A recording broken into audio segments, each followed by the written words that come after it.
بسم الله الرحمن الرحيم إن الحمد لله نحمده ونستعينه ونستغفره ونعوذ بالله من شرور أنفسنا ومن سيئات أعمالنا من يهده الله فلا مضل له ومن يضلل فلا هادي له وأشهد أن لا إله إلا الله وحده لا شريك له وأشهد أن محمدا عبده ورسوله أما بعد. Donc aujourd'hui, c'est notre 7e cours concernant l'explication de Kitab al-Tawhid. Aujourd'hui, nous allons aborder un nouveau chapitre, qui est le chapitre 6, Bab min al-shirki lubsu al-halqati wal-khayti wa nahwihima li raf'i al-bala'i ou daf'ihi. Ce chapitre fait partie, le nom du chapitre fait partie du politisme, le fait de porter un anneau, un fil ou autre chose pour dissiper un malheur ou le repousser. Ici, l'auteur en question, il a cité un verset et il a cité 3 hadiths. Donc là, le chapitre que nous allons aborder, rappelez-vous, dans le dernier chapitre, nous avons vu que l'imam Mohammed ibn Abdul Wahhab, il a cité différents chapitres. Nous avons vu les bienfaits du tawhid, comment concrétiser le tawhid, les avantages et les bienfaits et l'énorme récompense de ceux qui concrétisent le tawhid de façon parfaite et absolue. Ensuite, nous avons étudié le shirk. Et ensuite, nous avons dit qu'après avoir étudié le shirk, il fallait appeler à ce tawhid. Et l'explication, le dernier chapitre, c'était l'explication de la ilaha illallah avec les 7 conditions, ou les 8, et l'explication du tawhid. Qu'est-ce que le tawhid? Et là, à partir de ce chapitre, Cheikh Mohammed ibn Abdul Wahhab, il va citer différents chapitres qui vont expliquer le tawhid de façon détaillée. Nous, dans le chapitre précédent, nous avons expliqué le tawhid de façon globale, générale. Là, dans chaque chapitre, ça va être une explication du tawhid de façon détaillée. Les savants disent qu'il y a 2 façons d'expliquer une chose. En l'occurrence, ici, le tawhid. Donc, soit tu définis cette chose-là donc par essence, soit tu vas la définir par son opposé. C'est-à-dire, en définissant l'opposé de la chose, cela va te permettre de connaître cette chose. En l'occurrence, le tawhid, soit tu décides d'expliquer ce que le tawhid, soit tu vas l'expliquer par son opposé. Donc, en expliquant le shirk, tu sais que c'est l'opposé du tawhid. Donc, en connaissant le shirk, tu connais le tawhid. Donc, ce qui va s'opposer au tawhid, c'est 2 choses. Vous avez le polythéisme, que nous avons déjà divisé, en grand polythéisme et en petit polythéisme. Al-shirk al-akbar ou al-shirk al-asghar. Nous avons dit que le grand polythéisme, il fait sortir de l'islam. Tous les actes sont annulés et ils rentrent en enfer pour l'éternité, sans jamais en sortir. Alors que le petit polythéisme, il diminue, il n'annule pas le tawhid de façon complète, il diminue le tawhid complet et Yawm al-Qiyamah, soit Allah il décide de te pardonner ce péché-là, soit donc il va peser dans la balance parmi les péchés et en fonction de cela, tu rentreras un passage plus ou moins long en enfer, mais dans tous les cas, ta destination finale sera le paradis, contrairement au grand polythéisme. D'où l'importance donc d'étudier le shirk pour ne pas tomber dedans. Hudayfa ibn al-Yaman, un compagnon, il disait les compagnons du prophète, ils le questionnaient sur le bien. Quelles sont les choses bien à faire? Et moi, je le questionnais sur le mal. C'est-à-dire, je le questionnais sur tout ce qui était interdit, tout ce qui était mal, justement pour ne pas tomber dedans. C'est-à-dire, tu as 2 façons de voir les choses. Soit en questionnant sur le bien pour le faire, soit en questionnant sur le mal ou sur l'interdit pour ne pas tomber dedans. Donc, le grand polythéisme, il va s'opposer au fondement même du tawhid, asl tawhid, c'est-à-dire yanfi asl tawhid, et il annule le fondement même du tawhid. Donc celui qui le commet n'est plus musulman, c'est un polythéiste. Son statut va changer de l'islam à la mécréance et au polythéisme. Donc il sort de la sphère de l'islam. Alors que celui qui commet le petit polythéisme, ce petit polythéisme, il va s'opposer à la perfection du tawhid, c'est-à-dire kamal al-tawhid. Donc il va le diminuer. Il ne sera plus complet ton tawhid, il sera diminué. Et nous l'avons déjà expliqué dans les différents chapitres. Fait partie, mina shirk.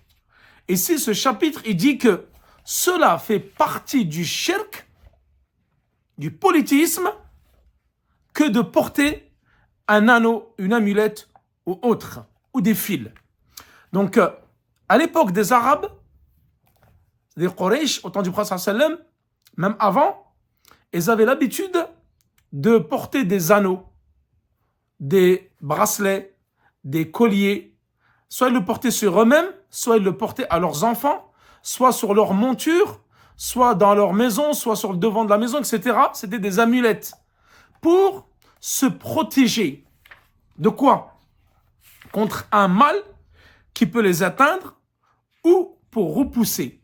Donc c'est soit ils le portaient avant, donc le mal arrive, donc pour le repousser, soit lorsque le mal les avait atteints et c'était pour le dissiper. Et ça, c'était bien sûr du politisme. Et là, nous allons voir que c'est du politisme mineur et non majeur.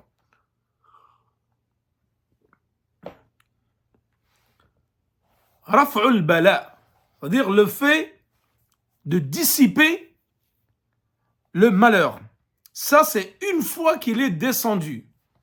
Et daf'ul bala, c'est le fait de le repousser avant qu'il descende. Et les gens, concernant les causes, ils sont de 3 catégories. Tarafan ou asat, 2 extrémités et un juste milieu. Il y en a certains qui refutent et renient totalement les causes. Pour eux, il n'y a pas de cause à effet. Et ils renient également la sagesse. Et ils sont al-Jabriya ou al-Ash'ariya. Al-Ash'ira, al-Jabriya, 2 sectes égarées qui renient les causes. Il n'y a pas de cause à effet. Et renient également la sagesse. Deuxième extrême, c'est ceux qui font du roulou, de l'exagération concernant les causes. C'est-à-dire qu'ils vont prendre des causes qui ne sont pas légiférées. Pour eux, tout est une cause. Donc ils vont, ça c'est le khurafiyoun, tout ce qui raconte des légendes, ceux qui racontent des histoires, tels que les Sophia et autres, les Sophies et leurs semblables. Eux, ils vont prendre un tas de causes qui n'existent pas. Et vous savez, les gens du milieu, qui sont les gens de Ahl-Sunnah wal Jama'a, ils croient aux causes. Et ils croient que la cause peut provoquer les choses. Mais par contre, ils n'affirment que ceci est une cause que ce que Allah subhanahu wa ta'ala a décidé que c'était une cause. Et que le prophète sallam a décidé que c'était une cause. Que cette cause soit légiférée ou universelle. C'est-à-dire, sabab shar'i ou qadari. Les savants ils disent qadari ou hissi. Shar'i, c'est-à-dire que c'était une cause légiférée, comme nous allons le voir après. Une cause légiférée telle que la ruqya, telle que le Coran, telle que le miel. C'est une cause légiférée, la habba sauda. Et kaunan ou qadaran, c'est-à-dire de universel, c'est tout ce qui est médicament. Le fait que tu as soif, donc tu vas boire de l'eau, car tu sais que l'eau va te rassasier. Donc ça, c'est une cause, car tu l'as testé, tu l'as prouvé, c'est l'expérience. On appelle ça l'expérience. Tu as faim, donc tu vas manger. Tu es malade, tu vas prendre un médicament. Tu as froid, tu vas te couvrir, etc. Ça, ce sont des causes. Ce sont des causes universelles.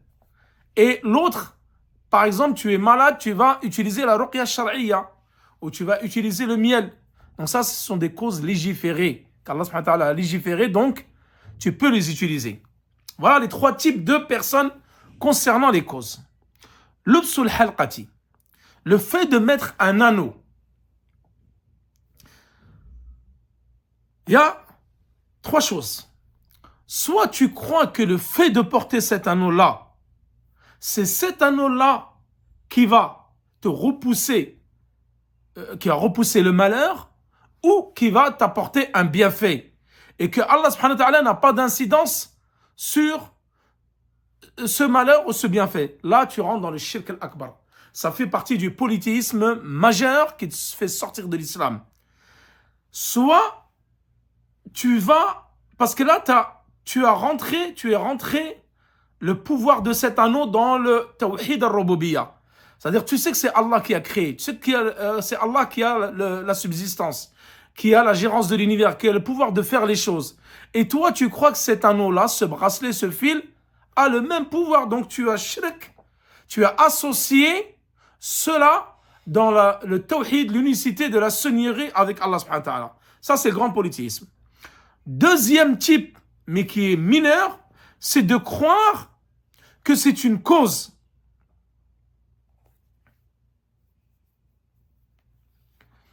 Tu sais que c'est une cause, mais ton cœur va être attaché à cet anneau, à ce fil, en croyant que c'est cela qui va te donner la guérison. Et tu oublies que c'est Allah subhanahu wa ta'ala qui guérit. Donc ton cœur, au lieu de l'attacher à Allah subhanahu wa ta'ala, il va être attaché à cette chose. Mais tu ne crois pas que c'est ça qui va par exemple, te guérir, repousser le mal ou apporter un bienfait en dehors d'Allah. Et ça, c'est ce qu'on appelle le polythéisme mineur. Donc là, ou alors, tu prends une chose, mais tu sais que c'est une cause légiférée, et là, tu ne tombes pas dans l'associationnisme. Par exemple, demain, tu es malade, tu manges du miel, et tu sais que ça, c'est juste une cause, mais c'est Allah qui apporte la guérison. Ton cœur, tu l'attaches à Allah, et tu ne l'attaches pas à cet objet de guérison. Ça, c'est l'attitude parfaite du monothéiste. C'est celui qui, son cœur est toujours attaché à Allah subhanahu wa ta'ala, qui sait que c'est Allah qui décrète les choses, mais il ne délaisse pas les causes. Il ne délaisse pas les causes, comme ils font les soufiyas. Donc tu prends le miel, tu fais la ruqya shar'iyya, tu prends le médicament pour guérir. Cela est tout à fait légiféré, et ça, c'est l'attitude du monothéiste. Comment savoir que cette chose-là, c'est une cause légiférée? Deux types. Soit tu le sais à travers la voie légiférée, par la révélation ou par la sunna du prophète sallallahu alayhi wa sallam. Tel que le miel. Allah subhanahu wa ta'ala, il évoque dans Surat les abeilles. Et il dit que c'est un liquide sort de leur ventre qui est un médicament, une guérison pour vous. Shifa'un linnas, pour les êtres humains. Donc là, Allah subhanahu wa ta'ala a décrété que c'était une cause légiférée. Allah subhanahu wa ta'ala il dit وَنُنَزِّلُ مِنَ الْقُرْآنِ مَا هُوَ شِفَاءٌ وَرَحْمَةٌ لِلْمُؤْمِنِينَ. C'est-à-dire, nous faisons descendre du Coran ce qui est une guérison, une miséricorde pour les croyants. Al-Isra, verset 82.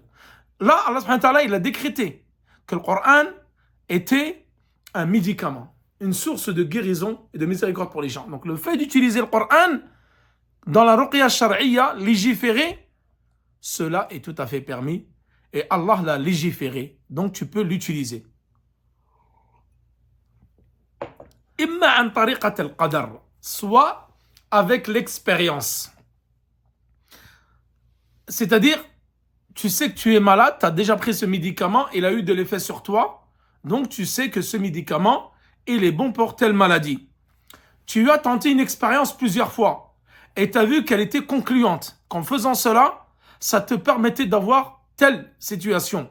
Donc ça, c'est une cause qui est existentielle, qui est universelle, donc qui est approuvée également par l'islam. Donc ici, le Cheikh Mohammed ibn Abdul Wahhab, pour revenir à l'explication du chapitre, il donne le jugement du fait de porter des anneaux, des amulettes, des fils, des bracelets, des colliers, etc. Et il dit que cela fait partie du shirk, du polythéisme, que de porter cela. Donc, il est un polythéisme mineur si tu sais que c'est juste une cause. Donc, et ce sera un polythéisme mineur en décrétant que c'est une cause des guérisons. Et tu ne crois pas que c'est Allah qui va t'apporter la guérison.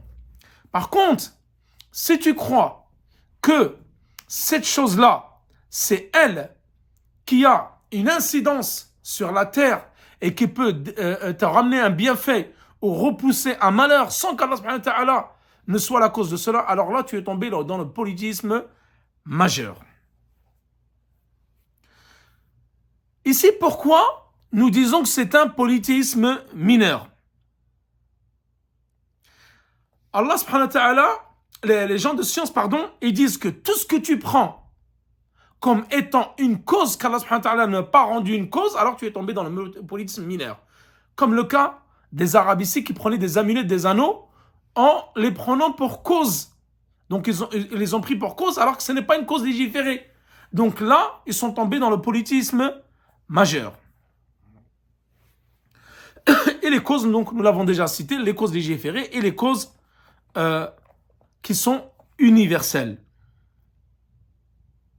Donc celui dont son cœur est relié à cette cause-là, en dehors d'Allah subhanahu wa ta'ala, donc tombe forcément dans le shirk.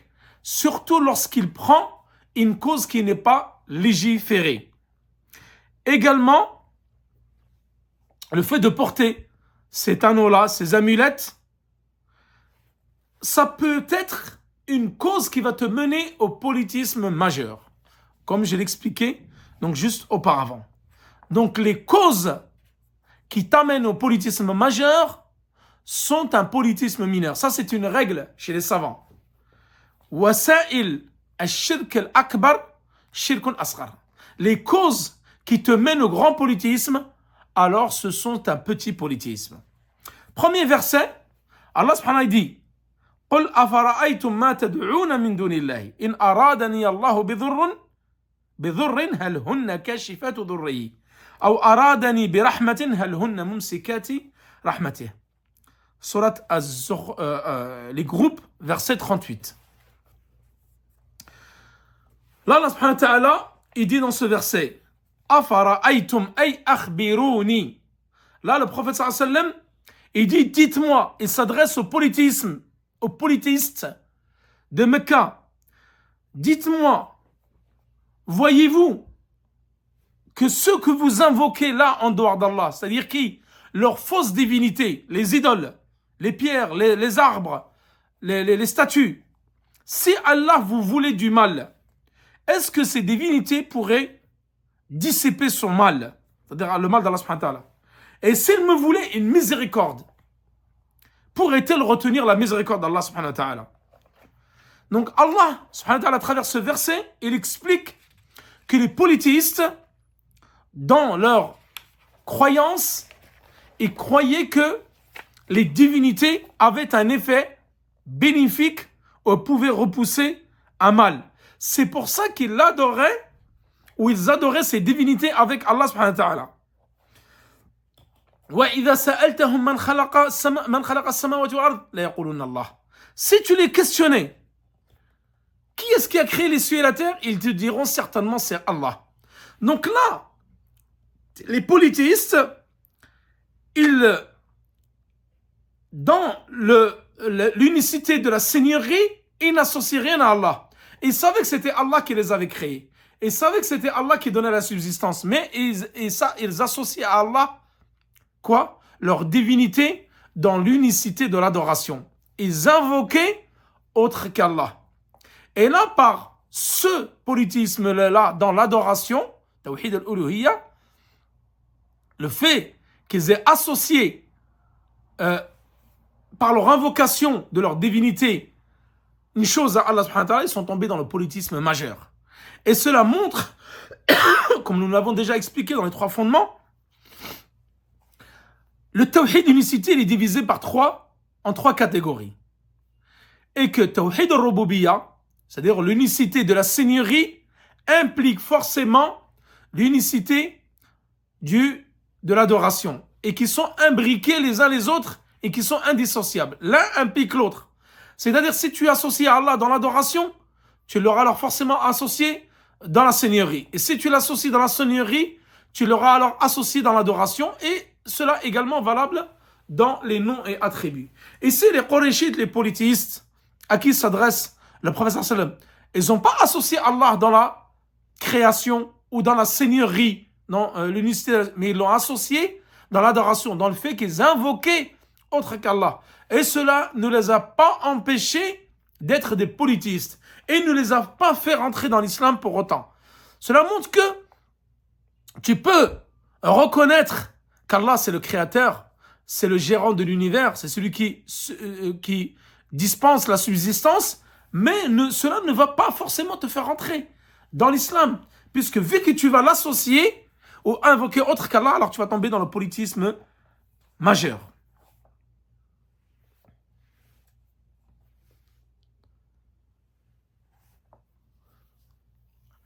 Allah subhanahu wa ta'ala dit également ثم إذا مسكم الضر فإليه تجأرون. Lorsqu'un mal, Surat An-Nahl verset 53, lorsqu'un mal vous touche, alors vous vous retournez répandant à Allah subhanahu wa ta'ala. Ça c'est, nous allons l'exprimer plus tard, ça Cheikh Mohammed Abdul Wahhab, il l'évoque dans le Qawaïd al-Arba'a.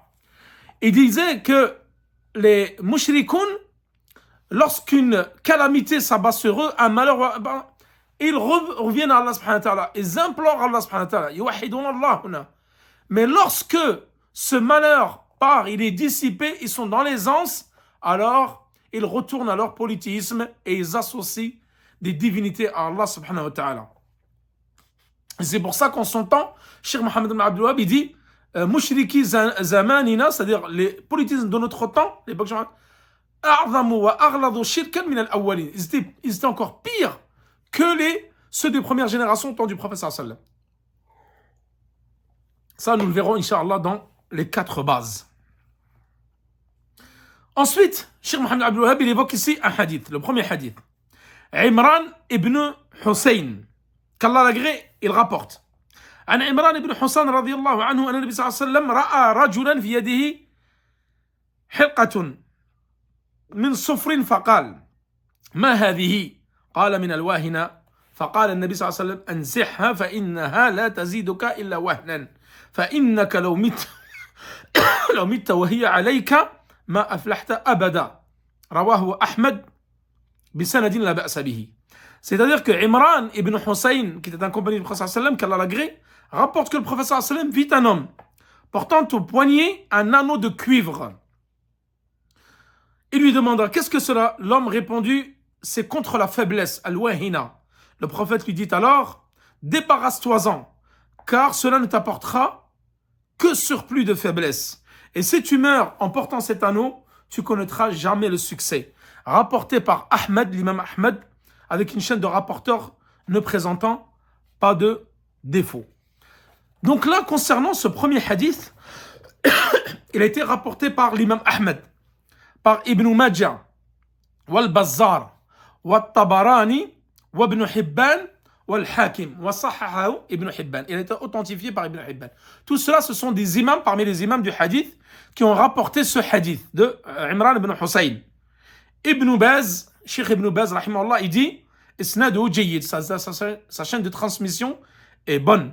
Par contre, Cheikh Al-Albani, il l'a rendu faible. As-Sufr ici, c'est-à-dire ce compagnon-là qui portait un anneau en cuivre, As-Sufr, c'est-à-dire qui tend vers la couleur jaune. Et le cuivre, en l'occurrence, tend vers la couleur jaune. Et donc, il a dit, c'était un anneau de cuivre. Le prophète sallallahu alayhi wa sallam ici s'est exclamé. Il a dit, ma hadhihi. Ça a été rapporté dans une autre riwaya où le prophète sallallahu alayhi wa sallam a dit, wayhak, ma hadha, malheur à toi. Qu'est-ce que c'est? Qu'est-ce que cela? Le fait de porter un anneau. Ça montre, comme disaient les savants, que c'est pas simplement un questionnement en lui demandant qu'est-ce que c'est. C'est-à-dire une question où c'est une curiosité. Tu lui demandes qu'est-ce que c'est. Non. Ça, les savants ils disent inkar. C'est-à-dire que il était en colère contre lui. Il a dit débarrasse-toi-en. Et quand il lui a dit qu'est-ce que c'est dans le fond, dans le sens de il l'a grondé ici. Il a dit débarrasse-toi-en. Qal min al-wahina. C'est dû à une maladie. Les savants disent que le wahina, c'est une maladie qui touche les os et particulièrement au niveau des épaules et elle descend jusqu'au bras, tel que l'arthrite, le rhumatisme, etc.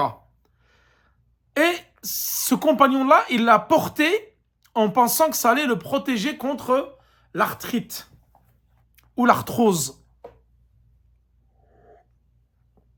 Le prophète il a dit, ça ne va te causer qu'un surplus de faiblesse. Ôte-la, débarrasse-toi-en. Pourquoi? Parce que là, le compagnon, il était tombé dans le politisme mineur, sans le savoir. Et le prophète lui a dit d'enlever cela, car cela ne t'apportera que maladie et surplus de faiblesse.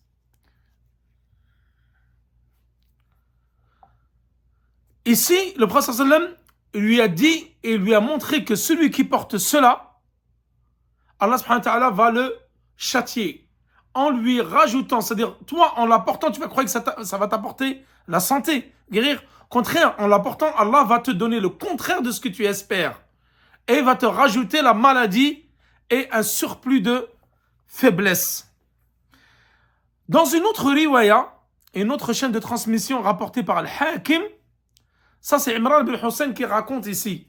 Dakhaltu ala Rasul sallallahu alayhi wa sallam wa fi adudi hilqatun min sufrin. C'est-à-dire c'est moi qui suis rentré voir le prophète sallallahu alayhi wa sallam et dans ma main il y avait un anneau de cuivre. Et le prophète sallallahu alayhi wa sallam il a dit enlève-la. Et là dans le premier hadith rapporté par Imam Hadith, rajulan, c'est un homme. Mais dans la version de Al-Hakim ici, c'est Imran ibn Hussein en question qui portait cet anneau de cuivre. Et les savants, ils ont dit, en fin de compte, le compagnon qui est cité dans ce hadith, dans l'imam Ahmed, et ils l'ont retrouvé grâce à la narration de Al-Hakim, que c'est bien Imran ibn Hussein qui portait. Cela montre que les compagnons qui vivaient au temps du prophète sallam ne connaissaient pas forcément tous les jugements. La preuve, c'est qu'ils portaient un anneau de cuivre en croyant que ça allait le guérir, et donc c'était du politisme mineur. Ils sont tombés dedans sans le savoir. Et le prophète donc leur a enseigné en lui disant de l'enlever directement, sans tarder. Et là, ça montre aussi, les savants ils disent que quand tu vois un munkar, comme nous l'avons déjà expliqué dans Arba'in Nawiya, man ra'a minkum munkaran falyughayyirhu, que celui qui voit un acte détestable, un acte interdit, blâmable, qu'il le change. Donc soit avec sa main, soit avec sa bouche, avec sa langue, soit avec son cœur. Et c'est le degré le plus faible de la foi. Et nous l'avons longuement détaillé. Comment changer le blâmable? Donc je vous laisse retourner à l'explication de ce hadith dans Arba'in al-Nawawiyya. Il a dit ici, le prophète, tu ne connaîtras jamais le succès. Ma aflahta abada. Ici, la négation de la réussite comprend deux choses. Soit il s'agit de la réussite absolue, c'est-à-dire le fait d'entrer au paradis et d'être sauvé de l'enfer. Donc tu ne connaîtras pas l'entrée au paradis et tu ne seras pas sauvé de l'enfer. Donc tu rentreras en enfer pour l'éternité. Donc ceci concerne qui? Les personnes qui sont tombées dans le politisme majeur, comme nous l'avons déjà dit. En croyant que l'anneau du cuivre ou le fil qui est suspendu peut être bénéfique indépendamment de la volonté divine. Ça rentre dans le politisme majeur. Soit, deuxième catégorie ou explication, la négation dans le hadith porte ici sur le caractère total de la réussite. C'est-à-dire, tu ne connaîtras pas la réussite totale. C'est lorsque l'on attribue la causalité à une chose qu'Allah n'a pas décrétée comme telle. Tel est le cas ici. Tu as pris un anneau de cuivre en croyant que cela allait te guérir, alors qu'Allah subhanahu wa ta'ala ne l'a pas décrété comme une chose légiférée. Et là, tu es tombé dans le politisme mineur. Donc, ça porte sur le caractère total de la réussite. Tu ne connaîtras pas une réussite totale, qui est de rentrer directement au paradis, sans jugement ni châtiment. Donc, peut-être que tu seras châtié si Allah ne t'absout pas ce péché. Donc, voilà la différence dans la réussite. Donc, absolue au total. Comme le polythéisme. Soit il annule le shirk au fondement du le polythéisme, et il annule le fondement du tawhid, soit le tawhid complet, parfait. Ça, nous l'avons déjà expliqué dans les chapitres précédents. Deuxième hadith. وله عقبة بن عامر مرفوعا من تعلق تميمة لا أتم الله له ومن تعلق ودعة فلا ودع الله له وفي رواية من تعلق تميمة فقد أشرك. Donc ce hadith de Uqba où il dit l'imam Ahmed, encore lui donc qui rapporte ce hadith, il rapporte aussi d'après Uqba ibn Amir qui attribue les paroles suivantes du prophète sallallahu alayhi wa sallam. Quiconque s'attache à une amulette, man allaqa, man ta'allaqa. Ici, nous allons l'expliquer. Je lis déjà le hadith et je vous explique la différence entre ta'allaqa ou allaqa.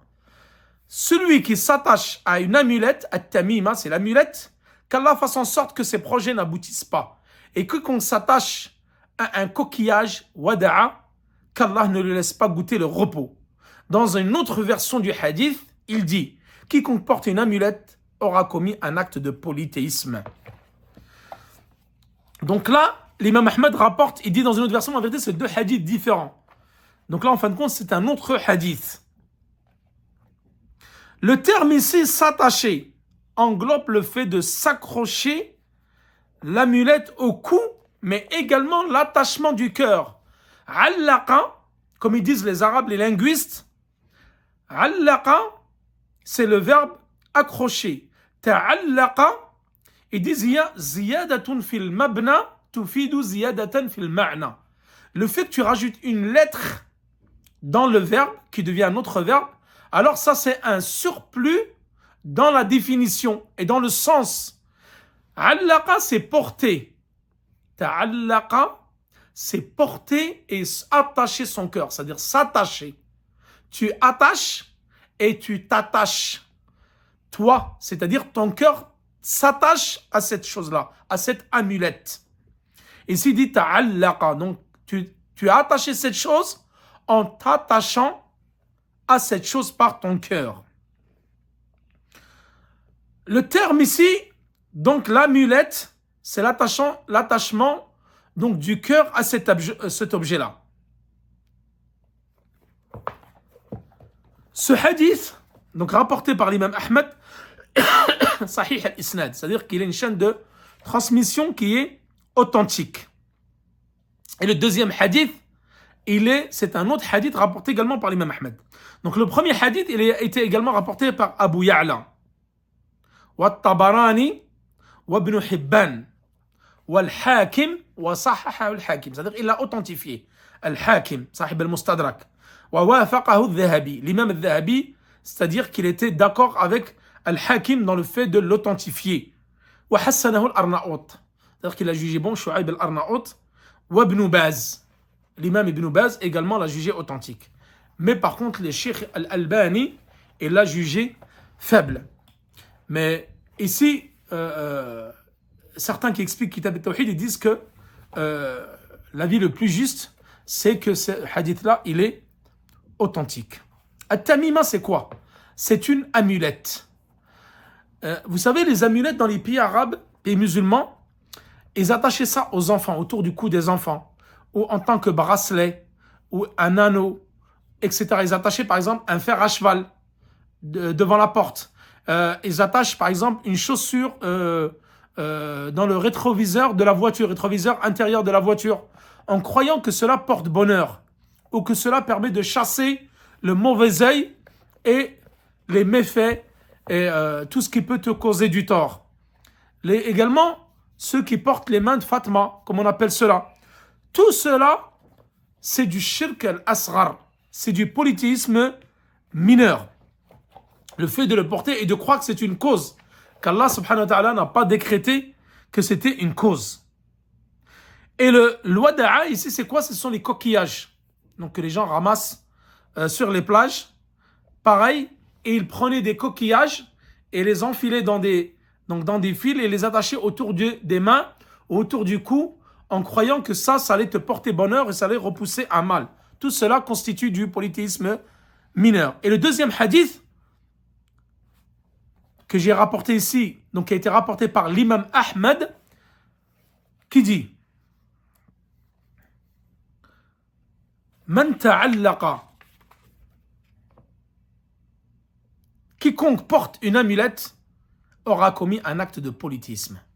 C'est-à-dire que celui qui porte une chose dans sa main, autour de son cou, chez lui, dans sa voiture, aura commis un acte de polythéisme. L'histoire concernant ce hadith-là, c'est qu'il y a un ensemble d'hommes, qui étaient au nombre de 9, qui sont venus voir le prophète sallallahu alayhi wa sallam pour lui faire acte d'allégeance. Et il y en a un que le prophète sallallahu alayhi wa sallam n'a pas voulu lui faire acte d'allégeance, car il avait une amulette cachée dans sa poche. Et le professeur lui a dit, Alayka tamima, tu as une amulette. Alors le professeur sallam, cet homme-là, pardon, il a rentré sa main dans sa poche et a sorti l'amulette et il l'a craqué et jeté. Ensuite, le professeur sallam, et il lui a fait l'acte d'allégeance. Ça montre que, ça montre là, dans ce hadith, la prophétie du professeur sallam. C'est-à-dire que il a vu que dans sa poche, il y avait une amulette et il ne lui a pas prêté acte d'allégeance jusqu'à ce qu'il la casse, il la jette.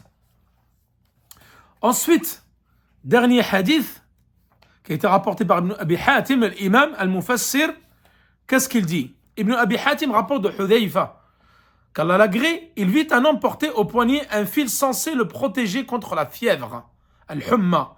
Hudhayfa le lui a arraché et récita la parole d'Allah. وَمَا يُؤْمِنُ أَكْثَرُهُمْ بِاللَّهِ إِلَّا وَهُمْ مُشْرِكُونَ. Et la plupart d'entre eux ne croient en Allah qu'en lui donnant des associés. Ce hadith-là, ce athar, donc il a été rapporté par Ibn Abi Hatim, sahib al-tafsir, sahib kitab al-jarh wa al-ta'dil. Donc il a un livre qui s'appelle La critique et l'éloge, un livre très connu, et il a un tafsir qui est très connu, Ibn Abi Hatim. Il a rapporté ce hadith an tariq al-Asim al-Ahwal, an Azra, an Hudhayfa. Et Hudhayfa, il y a un autre hadith qui a été rapporté de lui, qui est proche de ce hadith-là, par un autre rapporteur de hadith, qui a été rapporté par Ibn Abi Shayba, avec une chaîne de transmission qui est authentique, où Hudhayfa, il est parti rendre visite à quelqu'un qui était malade. Alors il a trouvé autour de son poignet un fil. Hudhayfa, il a pris ce fil, il l'a arraché, ce bracelet, waqal. Et il a dit, Law mitta wa huwa alayka ma sallaytu alayka. Si tu meurs dans cet état-là avec ton fil, ton bracelet autour du poignet, alors je ne prierai pas sur toi. C'est-à-dire que tu serais mort en état de polythéisme. Donc ça rejoint le hadith que nous avons cité, qui a été rapporté par Ibn Abi Hatim. Donc concernant ce dernier hadith, et nous clôturons donc le cours par ceci, ça montre que as-salaf as-salih, les vieux prédécesseurs, lorsqu'ils voyaient un mal, un acte blâmable, ils le changeaient directement avec leurs mains, comme ce fut le cas ici avec Hudhayfa ibn al-Yaman. Il a vu un malade pourtant il était malade, il l'a vu avec une amulette, avec un fil, il l'a arraché directement. Il a dit ça me protège contre dans la version d'Ibn Abi Hatim, ça me protège contre la fièvre, min al-humma. Alors il lui a dit, enlève-la. C'est-à-dire que l'homme, il portait cette amulette-là pour dissiper la fièvre ou pour s'en protéger. Et Hudhayfa, il l'a arraché. Et ça prouve que cela, c'était un grand mal et qu'il était obligatoire de réprouver ce mal et de l'anéantir. Et que les salafs, les pieux prédécesseurs, lorsqu'ils voyaient un mal, ils le changeaient. Et ça rentre dans le hadith, Man ra'a minkum munkaran falyughayyirhu. Celui qui d'entre vous voit un mal, une chose blâmable, qu'il la change, soit par la main, s'il peut, soit par la langue, soit par le cœur. Et concernant le verset qu'il a cité, et la plupart d'entre eux ne croient en Allah qu'en lui donnant des associés. C'est-à-dire que ils croient au fait qu'Allah subhanahu wa ta'ala c'est le Seigneur des mondes, c'est lui le Créateur, mais ils l'associent par exemple dans l'invocation. Ils croient en l'unicité de la Seigneurie, comme je vous ai déjà dit, mais ils associent Allah subhanahu wa ta'ala dans l'unicité de l'adoration. Et donc, croire en l'unicité de la Seigneurie ne te fait pas rentrer dans l'islam. Cela n'est pas suffisant. Jusqu'à ce que tu aies cru et unifié Allah subhanahu wa ta'ala dans les trois types d'unicité. La Seigneurie, l'adoration et les noms et attributs. Donc voilà, l'un implique forcément l'autre et vice-versa. Et ils sont indissociables tous les trois.